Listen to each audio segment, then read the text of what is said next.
Hello everyone, hello guys, welcome back to another Proxima weekly update. Quick personal news before we get into it. You will start seeing my nephew Eryk join this update soon. He has been helping out as an idea contributor behind the scenes. And going forward, we will actually be talking through updates together instead of just being me. Welcome on the stage, Eryk. Go ahead and take it away. My name is Eryk, and I have been given the absolute pleasure of helping out with showcasing this week's progress. Now, this is what everyone's been wondering about. What have we added this week, and what will we add? Now, luckily for you, I'm here to answer this question. We have added 5 selectable shields with its own break effect. Now, first I'll showcase the standard shield. This shield is the most basic one. It doesn't do anything fancy, nothing special, but it does get the job done. It takes one hit, and then it absorbs that hit, meaning that you won't take any damage from it. And the neat thing about the shield is that you get it from the start, meaning you don't have to progress to unlock it. And as you can see here, the energy bar does fill up pretty quickly for this shield. Now to showcase the shield, I'm gonna go into an enemy and take damage from it. Instead of my health bar depleting, the shield takes that one hit, keeping me safe and sound. Now, as I have said before, there are 5 shields, meaning that there's 4 more shields that I will have to showcase. Now, the next shield is the Shard Burst shield. And this shield is a pretty big upgrade from the standard shield. Now, what this shield does is that once you get hit, it bursts into 10 damaging shards that fly outward, hitting anything nearby, no matter what it is. But the real trade-off with this is that it does take a bit more energy for it to be used, meaning that it depends on your playstyle what shield you would want to use. Now, let me show you how this works.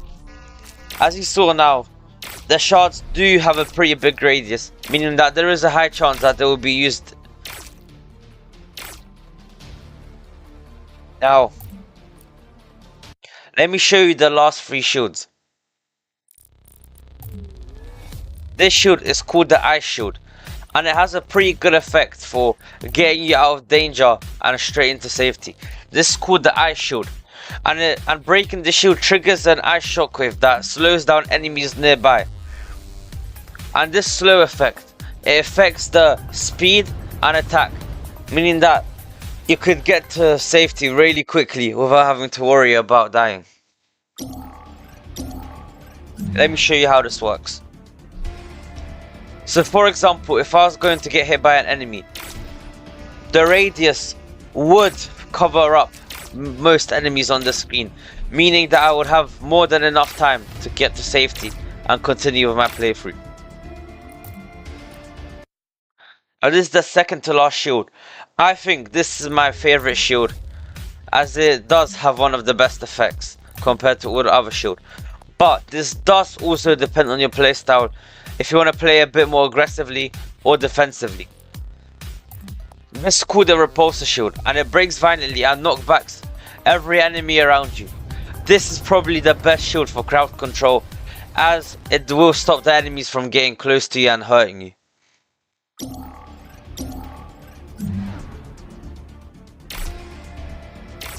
As you can see here, if I was going to get hit by an enemy, it would push them back pretty significantly, meaning that I would have a lot of time to get to safety. This is also great to combo with the dash, as you could get out of danger really fast. Now last but not least, this is called the Plasma Nova shield, and what it does is that it infects nearby enemies with plasma stacks, so it ties directly to the new system, the damage over time system from the plasma weapon, which I will talk about shortly.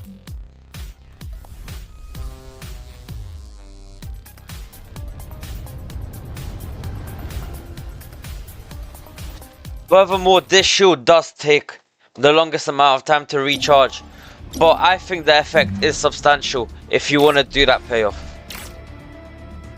Let me show you how this works.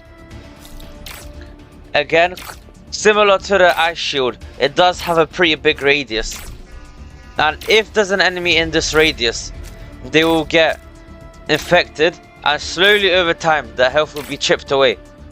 You could also combo this with the plasma cannon. As you can see here, you get this plasma cannon from the start, and it shoots at nearby enemies and it damages them over time. So you don't have to worry about killing the enemies. It's also great because instead of one singular big shot, it can focus on a lot of enemies so that they will slowly get hit. Now in summary, these 5 shields mostly depend on your playstyle. If you want to play aggressive, then you would maybe choose for something like the Repulsor shield so you could get into action and get away safely. Or maybe for the ice shield if you want to play this defensively and not get hurt a lot. Now, if you would like any recommendations, you can comment it under the video. Guys, that's it for this week. The plasma weapon system is alive, new shields are in, and the story screens got refreshed. Next update hopefully with Eryk alongside me. We'll keep pushing forward. Thank you for watching. See you next week. Thank you guys. Bye.